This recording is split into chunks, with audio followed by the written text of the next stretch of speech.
Welcome everyone to YSC's first part of our Shady Pink Elephant End of Life series. My name is Jean Rao. I'm the Associate Director of Survivorship Programs for the Young Survival Coalition, and I'm delighted and so excited that we are doing this series and that we have with us tonight Kate Adelstein from the University of Virginia. A couple of housekeeping matters. If you signed up and registered to take part in the research study that we're doing with the University of Louisville, please know that we need you to fill out the survey, which is very short, at the end of the program. It will be posted later on in the presentation. The other piece is that we want you to know that the materials will be available after the presentation is finished. It will be housed on our YouTube channel, and it will take a little while for that to happen, so please be patient. But you will be able to look at the slides again. If you are not participating in the study, we still need you to fill out the survey so we know if you learned something new or if there's more information that you'd still like to know. If you are a social worker or a nurse seeking the 1 hour of free continuing education, please do fill out the survey and then email me to get instructions to get your CEU certificate. All of this will be posted again at the end of the presentation, so please know this won't be the first time or the last that you will hear this from me. Now I'd like to introduce Kate. She graduated in 2008 from Yale University School of Nursing with a dual practice specialty in adult primary care and women's health.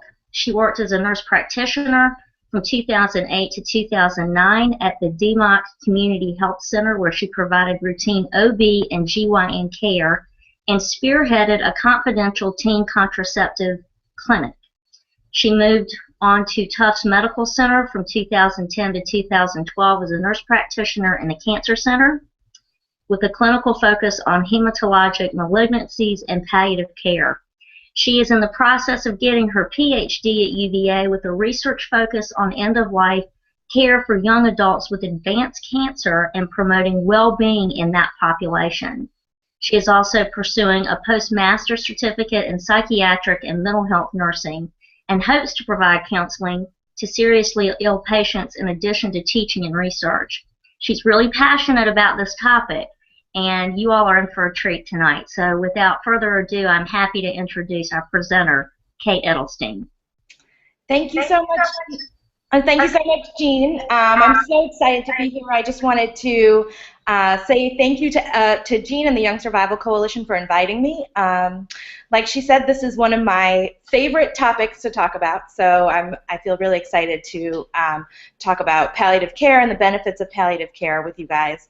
I also wanted to apologize. I managed to come down with a cold this morning, so I'm a little bit raspy, but maybe that will add a little intrigue to the presentation. So I just wanted to, so I guess we can just go ahead and get started. The title of my topic is, I think really, my presentation really sums up my feelings about palliative care, which is that the idea of palliative care is to live as well as possible for as long as possible.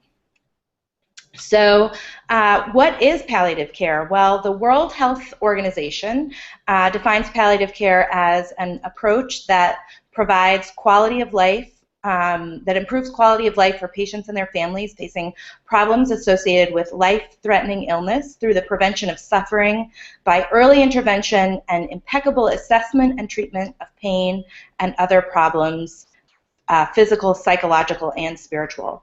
And I think this definition really encompasses, it's sort of long and wordy, but I think it really encompasses a lot of very important components of palliative care, including the focus on quality of life, the focus on both patients and their families, the fact that palliative care is for all life-threatening or life-limiting illness, not just cancer. In fact, palliative care is very useful in heart disease, in Alzheimer's, in lung disease, and a variety of other different problems.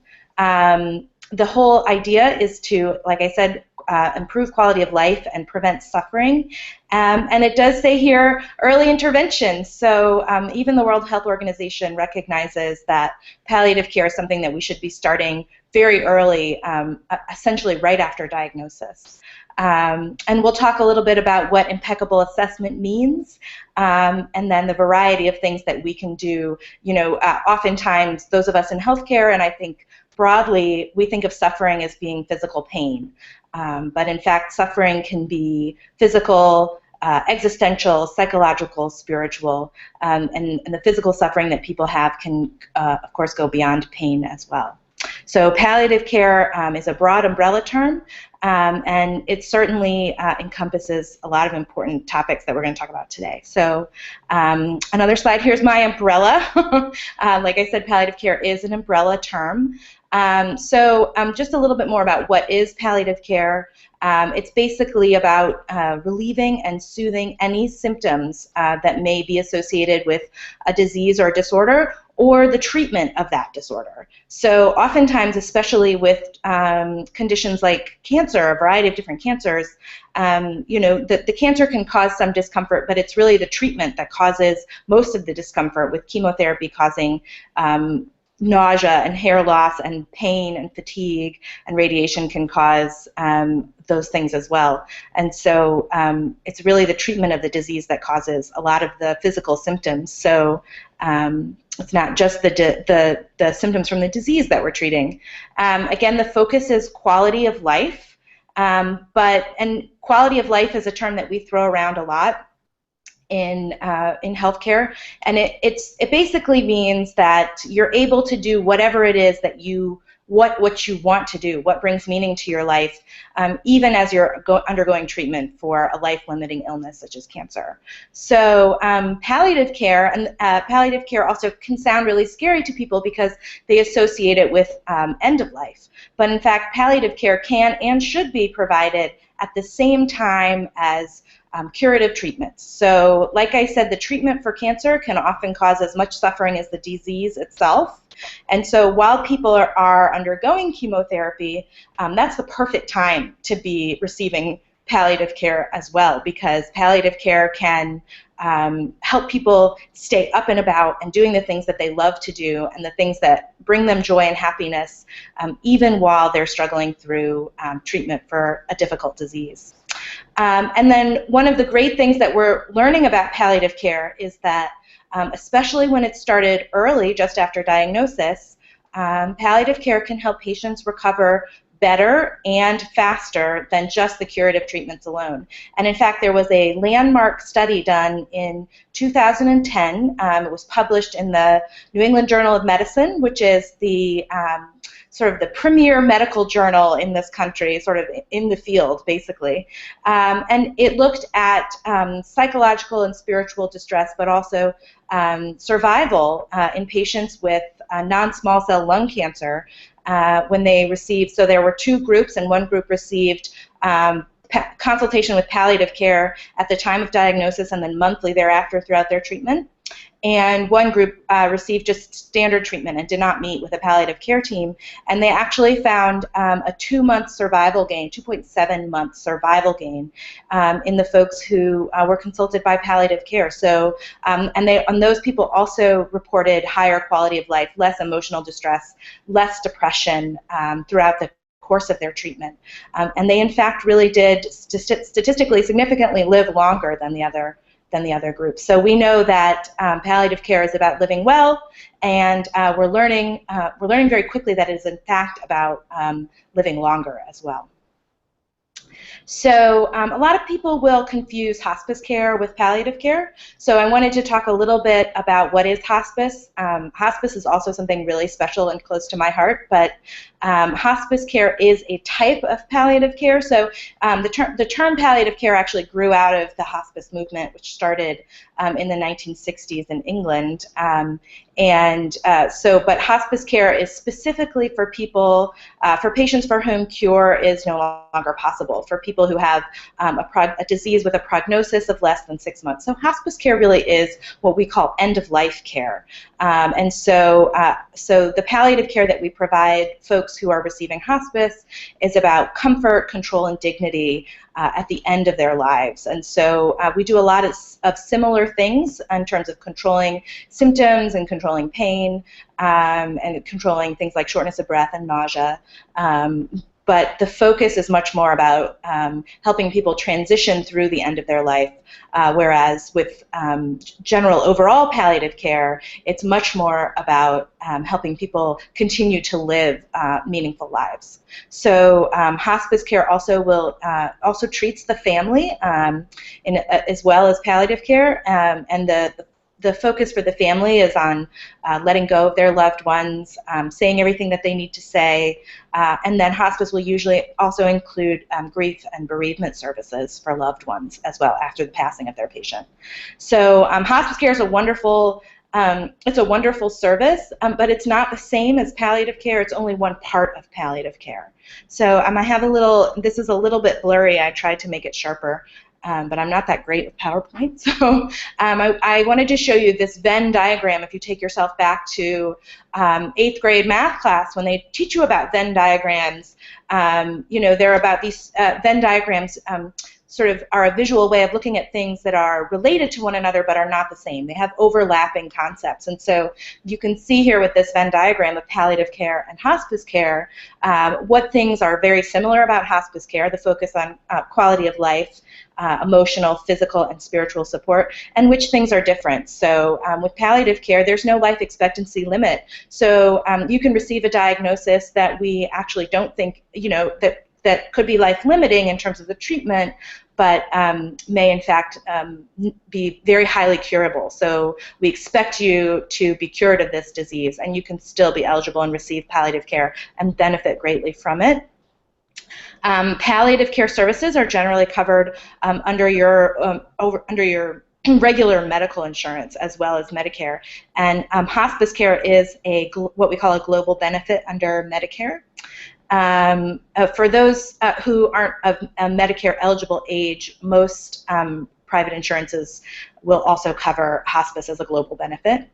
And palliative care is given or is designed to be given alongside more aggressive treatments to help promote quality of life, while hospice care is about pain management and other symptom management that will allow patients to pass away peacefully and without pain and suffering. So I do like this Venn diagram because it really shows the overlapping components and the things that are different, and it's color coordinated, which I like too. So let's talk a little bit about palliative care. I'm not sure how many of you have ever been consulted by palliative care, but palliative care in most places is a team effort. In the hospital, we use the term service. So we have the oncology service, and then we'll have a palliative care service. And the palliative care team are consultants. And so nurses, family members, patients, or doctors can request a consult by the palliative care team. And then the palliative care team will come and consult with the patient. But that doesn't mean that they're just there one time. It just means that they come in and consult with the patient and develop a plan, but they'll also they'll help enact that plan. So palliative care is provided by a team of professionals. We have specially trained palliative care physicians, nurses, nurse practitioners, specially trained palliative care social workers. Oftentimes teams will include pharmacists, chaplains, physical therapists.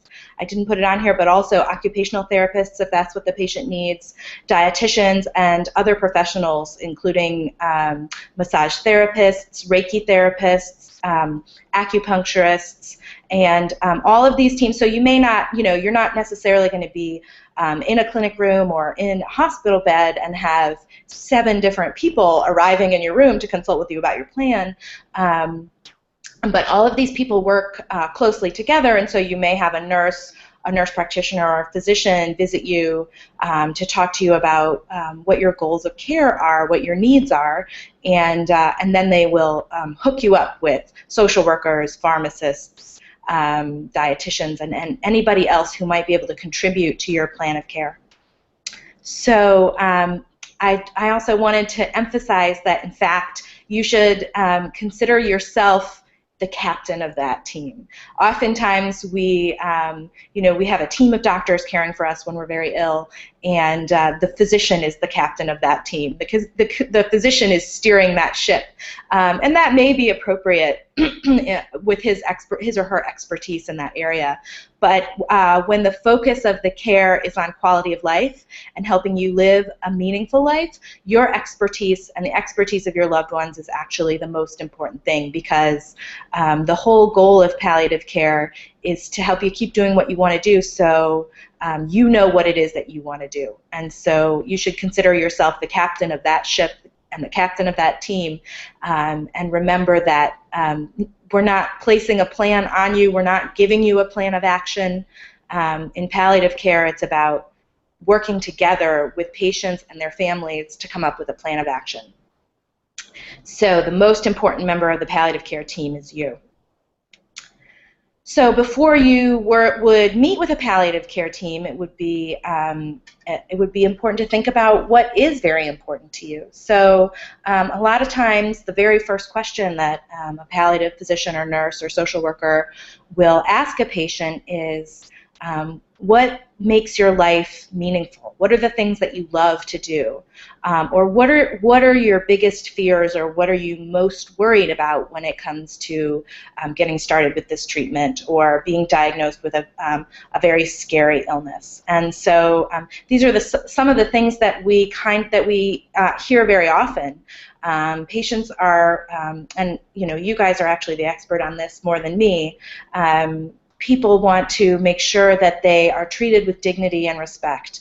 They want to make sure that their families feel cared for as well, and that everybody in their immediate circle knows what's going on and feels involved. And also knowing that a lot of times people have young children, or people have other folks in their lives who may also need support and care during this time.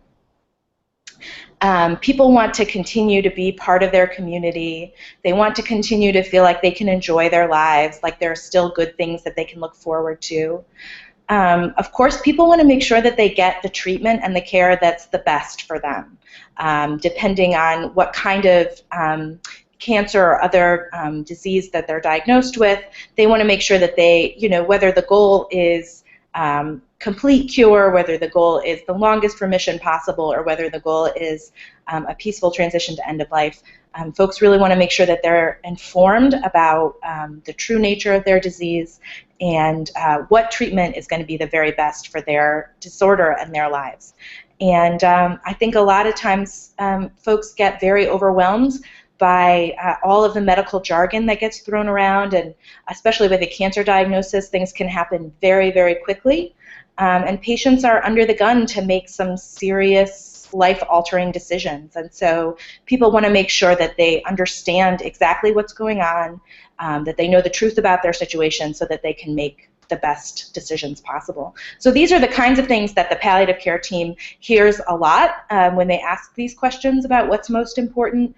So these are the things that they're really good at building a plan of care around.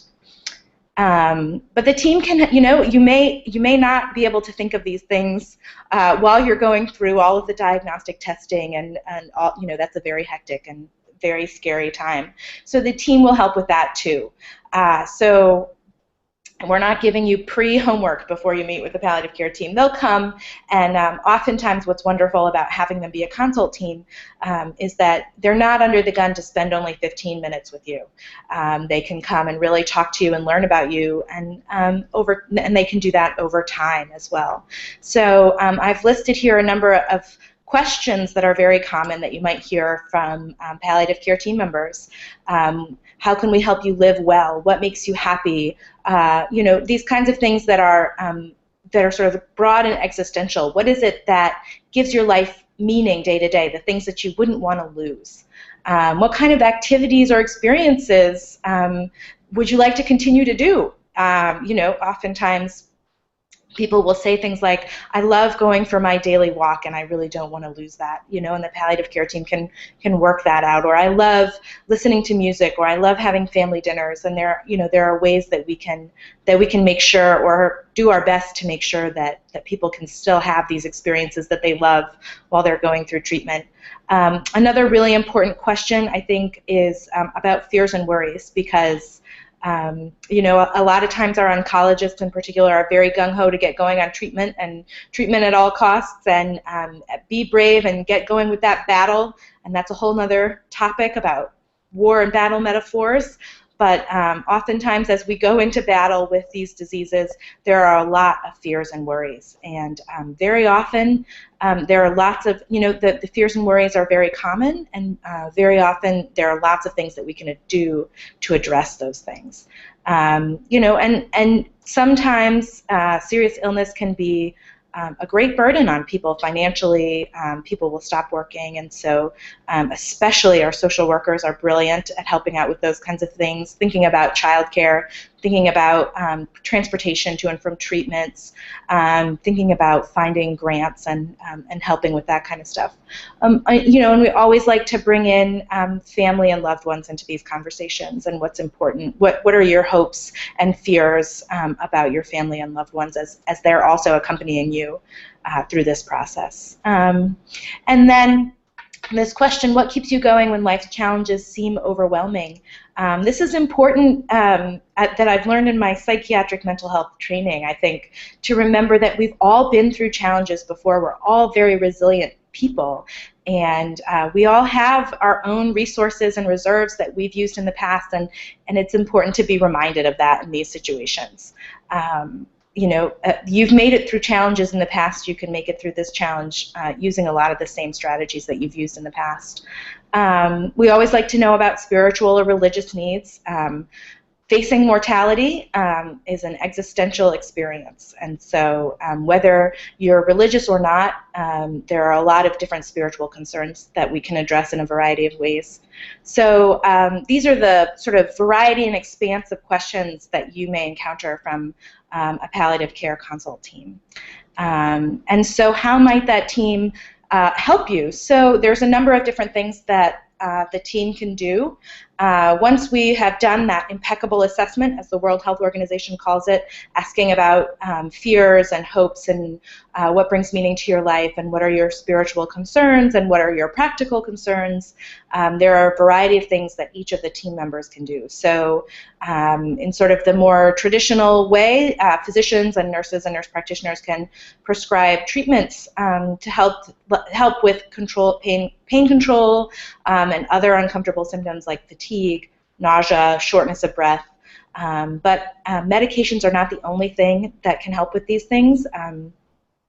Acupuncture, massage therapy, physical therapy can also really help prevent or can help alleviate a lot of these symptoms. And so physicians will work together with complementary care providers and dietitians and so on and so forth to help relieve some of these symptoms for you.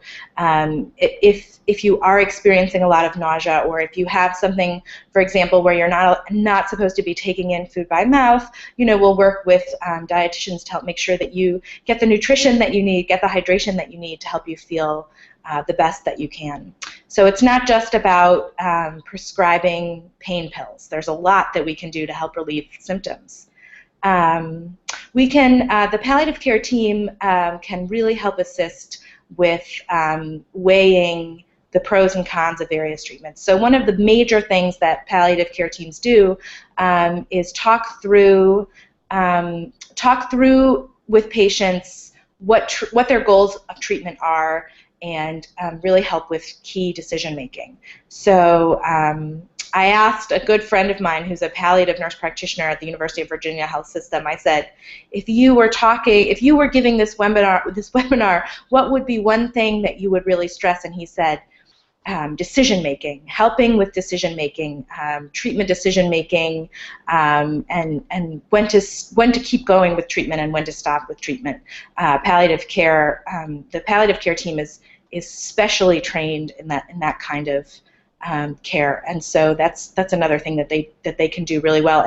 And having them with you by your side from the very beginning is helpful, because then they know your course of treatment, they know you, they know your preferences, and over time they can really become your allies.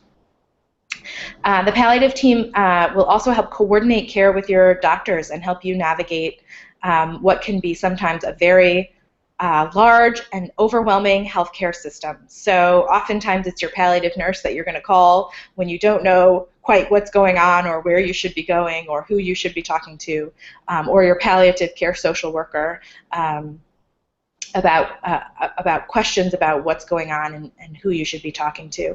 And that's something nurse navigators or other types of navigators are popping up in a lot of cancer centers, and very oftentimes those people are part of the palliative care team. And then the palliative care team will really, in addition to assisting and coordinating, help guide you in making decisions and figuring out what the goals of care are. That list of questions I gave you is all about goals of care. So whether you're, it doesn't matter if your goal is to recover 100% and never look back. That is something that the palliative care team can certainly help you with. If your goal is to transition peacefully to the end of life, that's also something that the palliative care team can help you with. If your goal is to make sure that you're not bored during your hospital treatment, the palliative care folks can help with that. So as we get to know you over time, we can really help you live as well as possible.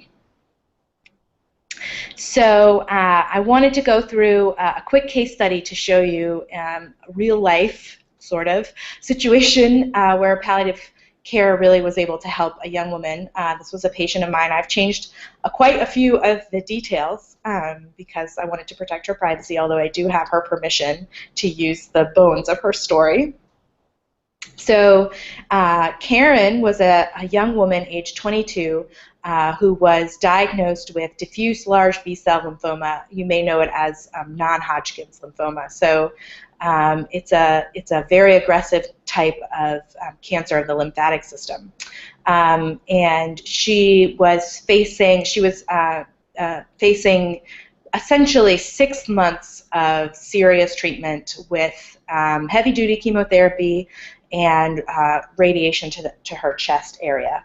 And she would have been hospitalized. She had been hospitalized for about 2 weeks during her diagnosis period, but she didn't necessarily have to be hospitalized during her chemotherapy, which was a real relief to her.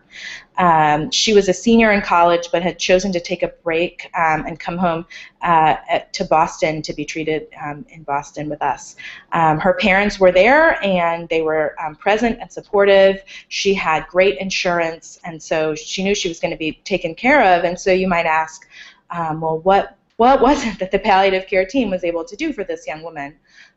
So palliative care was consulted very early for her at her own request, which we thought was really great.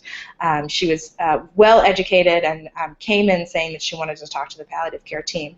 And so the palliative team consulted her while she was inpatient during her diagnosis process, and they found out that a couple of things were important to her. She was a soccer player in college, and she was missing her final senior year soccer season. And so two things about that were very important to her. One was that she was in great physical shape. She was really strong, a great runner, and she really did not want to lose her physical conditioning. She knew that she might not be in tip-top physical shape, but she wanted to stay as active as possible during her treatment. And she also really wanted to make it to a couple of her college team soccer games. So the palliative care team consulted a physical therapist, and throughout her treatment, Karen was able to receive physical therapy that was directed at maintaining strength and balance and cardiovascular fitness throughout her entire treatment. And so she, in fact, did not lose very much muscle mass at all, and she was able to stay extremely active.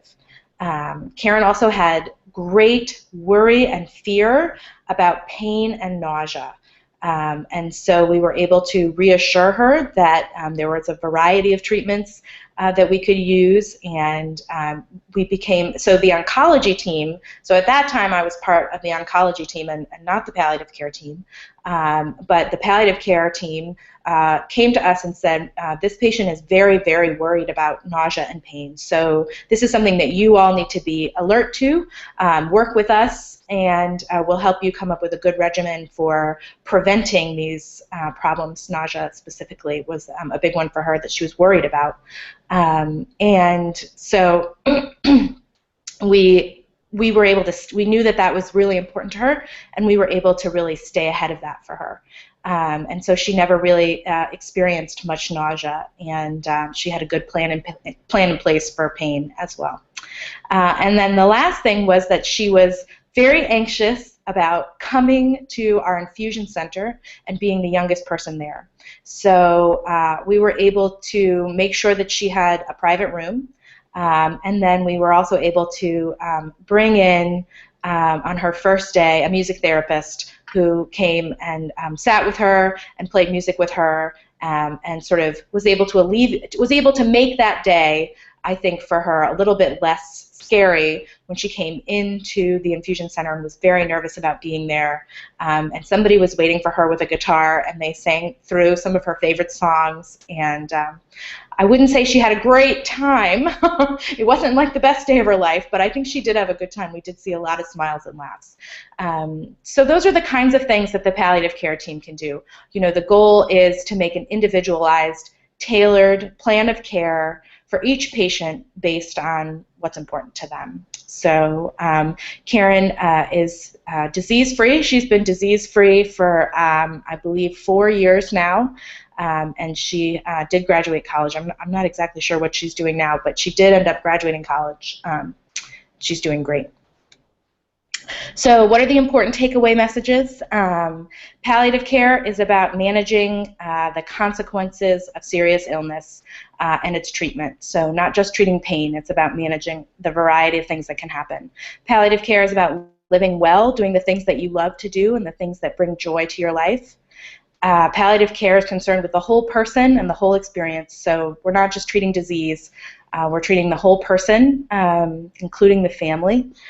Palliative care can and should be provided alongside curative treatment. This is not something that only people who are transitioning to the end of life should be getting. Everybody should be getting this.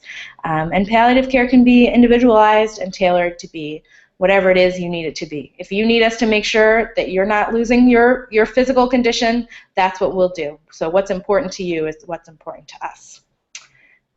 So those are the important takeaway messages when it comes to learning about palliative care. So I just wanted to leave you with a quote from somebody that I believe is one of the greatest philosophers of our time, Albus Dumbledore. Happiness can be found even in the darkest of times if one only remembers to turn on the light. So I like to think of palliative care as the light in the dark times. So thank you very much. I'd be happy to take any questions. Thank you so much, Kate. That was awesome. Please feel free to post your questions on the feed on the Facebook event page, and we will go through them for a little bit. We're going to keep this conversation open certainly till 9 if the conversation keeps going that way. I Kate, have a question for you. I'm curious, you know, when you're describing these wonderful resources and sort of seeing them in the workplace where you are, in the research that you're doing, what have you learned about how often these conversations are taking place, and if they're taking place, and what happens after the conversation? Well, that's a really good question, actually. I think that more and more of these conversations are taking place. In most major medical centers, there is a palliative care team. So if you're at a big teaching hospital, most likely there is a palliative care team. Oftentimes, it's the nurses or the physicians who will call the consult, but I want everybody to be aware that patients can ask for a palliative care consult. But I do think that more often than not, the palliative care team is consulted at the end of life when curative treatment is no longer an option. And while that is an appropriate time for palliative care to be consulted, it's not obvious, it's not the only time that they can be. And in fact, people can get tremendous benefit from consulting right at diagnosis. And I don't think that is happening particularly often. I think palliative care is a scary thing for a lot of people because they associate it with end of life. Palliative care is only for people who are dying, but it's really not. And so the more education that we can get out there, I think, to let people know that palliative care is about living and about living well, even during treatment, I think the more will be, and that education is not just for patients, but for providers as well. Thank you. I'm curious also about, you mentioned the war analogy, the battle analogy, and I think that's been in place since the 70s. Yeah. When Nixon was in office, and yep. I don't, the rock and the hard place in that is that you want people to fight. Right. They want to fight, and they're, as a social worker and somebody who's been working in oncology for 11 years, what I've witnessed is it's not reluctance to not fight or have on sort of that armor, but is to, are they going to make themselves vulnerable in some way to the disease by doing something differently? Right. So how do you get around that? Well, so my issue with the battle metaphor is really the idea that with a battle there are winners and losers, and so I think that people may think of palliative care as giving up, going to the other side of the battle, when in fact I think that it's really just building a fortress. It's making sure that there's a lot of reinforcement around you so that you can, it's about gathering, so to speak, gathering your army.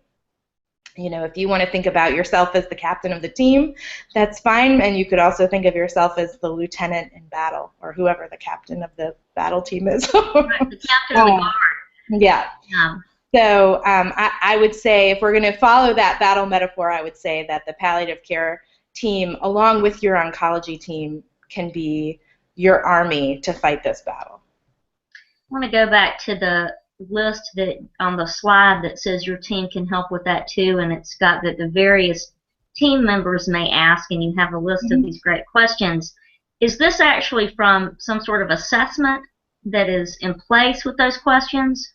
Well, this is from palliativecare.org, actually, okay. Which is an organization, it's the website of an organization that works to train palliative care physicians and give education to palliative care physicians about, so palliative care is a physician specialty and a nursing specialty now as well, and so it's not part of a specific assessment, but these are questions that are standardized and that everybody will be asked in a palliative care assessment.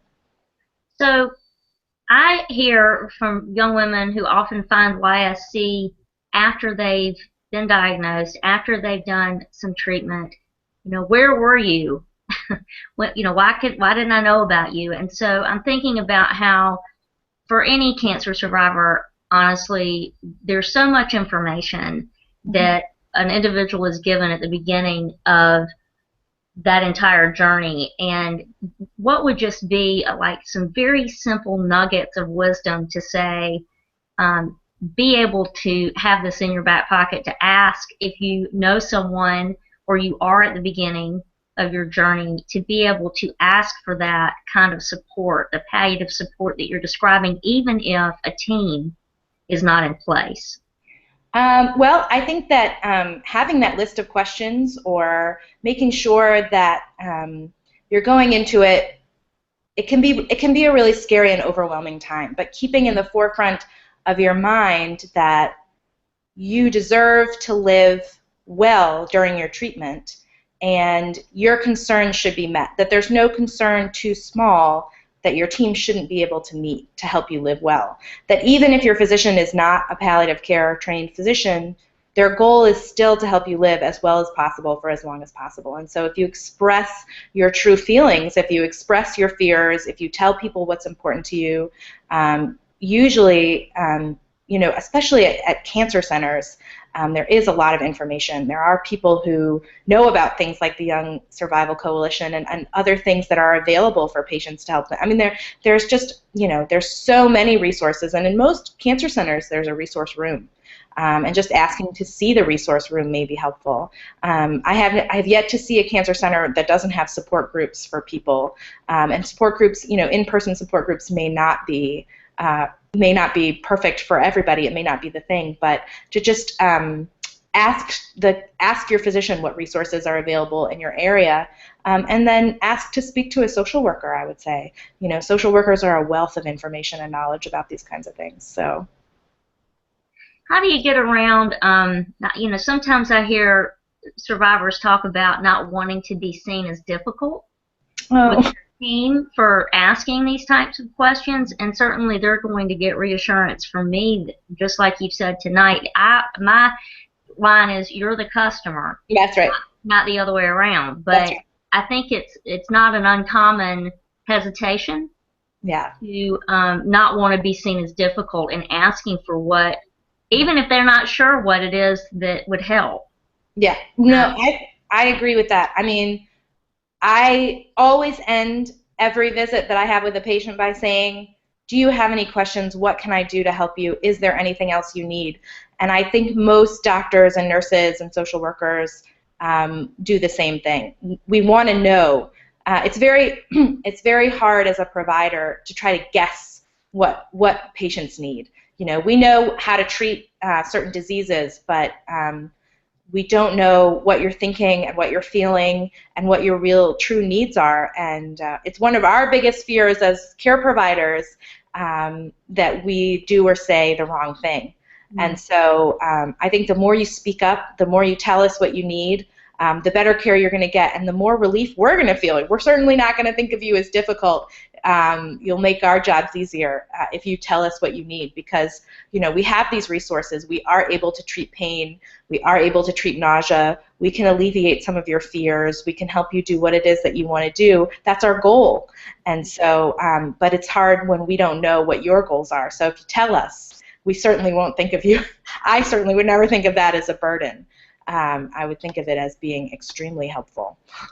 In working with the young adult cancer population, have you found communicating with young adults different in terms of introducing palliative care or them expressing their desires for certain things as compared to their older counterparts? I have. I think that there really is a perception out there that palliative care is for end of life. And certainly when we have an 88-year-old patient diagnosed with a cancer versus a 30-year-old patient diagnosed with that same cancer, the goals of care are going to be different. An 88-year-old body can't withstand the same types of treatment.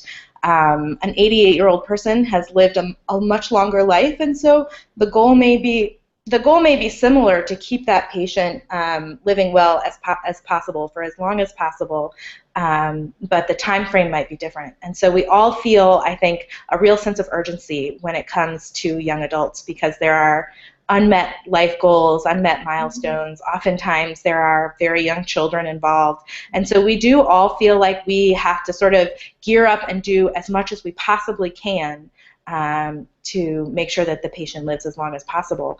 And so I think that oftentimes patients are very hesitant to talk about palliative care, but I think in my experience clinically, bringing it up as a way, that 2010 New England Journal of Medicine study was a great boon to us, because once we really had evidence that palliative care does help you live longer, that was a door opener for us in terms of bringing it up to patients, that we want to consult the palliative doctor, because we believe that the palliative care team can help you not only live much better during this treatment and meet a lot of your needs, but in fact help you live longer, which is our ultimate goal.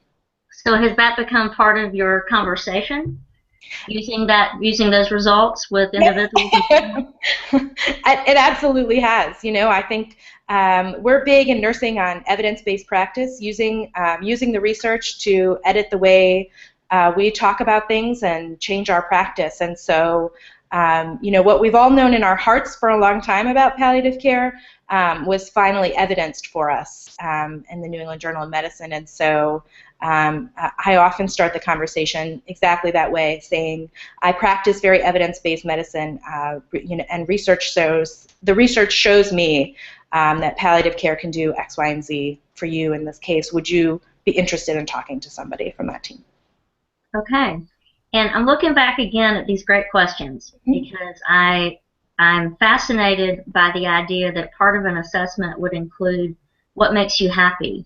Absolutely. And when you've talked with young adults with, regardless of stage, but when they've been diagnosed and have had conversations about what makes them happy, first, what are their responses to that being part of the conversation? And then, since it's sort of spontaneous, what kind of responses do they give you? I think it's always a surprise for them. I think it's a surprise for many people of many ages when their healthcare providers ask questions like, what makes you happy? What brings meaning to your life? I think it's usually a big surprise when a doctor or a nurse asks a patient about their spirituality as well. Oftentimes I get answers like spending time with my family, music, sports, cooking. There's sort of, I would call them along the lines of simple pleasures. Certain foods, I get a lot of answers that are certain foods, ice cream, for example. And those are the kinds of things day to day that bring us little moments of joy. And those are the kinds of things I think that we are best able to preserve throughout these long treatment journeys. We can make it so that one example that I give in terms of the food example is that I had a patient who had terrible steroid-induced diabetes.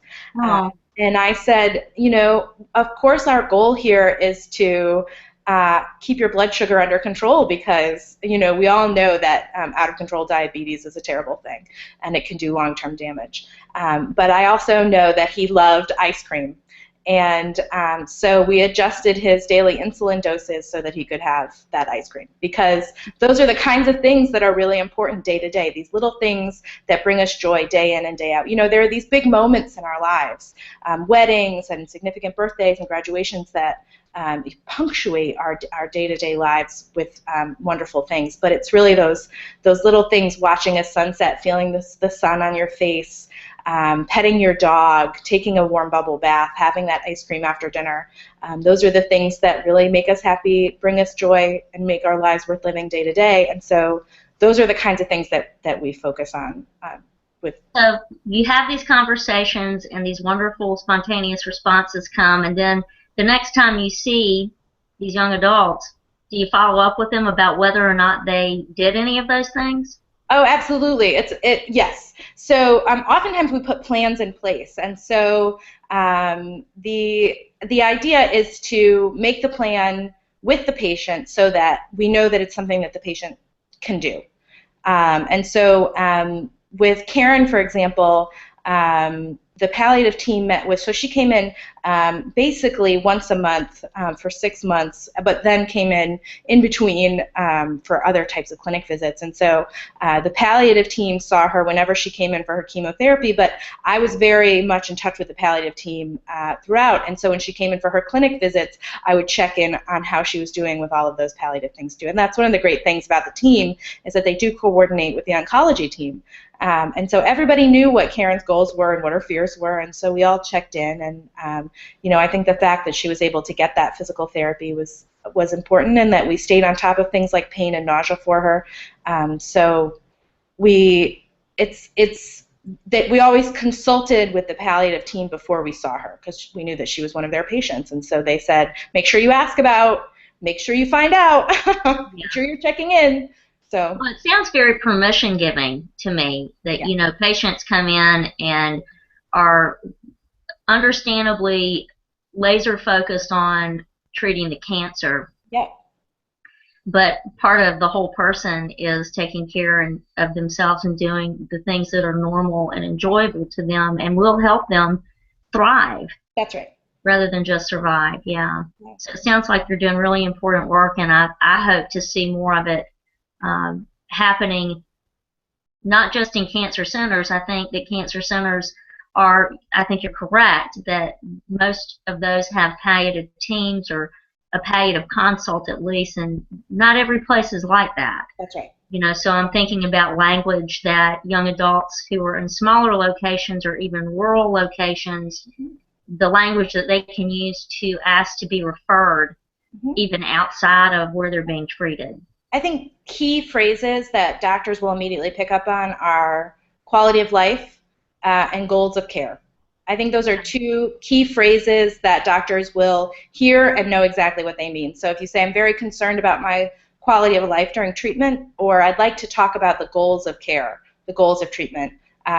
Most physicians, even who are not trained in palliative care or not in a major medical center, will probably jump on that and understand what that means. So if you have those two phrases in your back pocket, I think they're like keys to the castle. Right. I think I'll wrap up with this question, which is, you know, you are very well informed, and I've got some knowledge, and we've shared some great knowledge tonight. What kind of public education awareness would you like to see around palliative care and reaching a broader audience?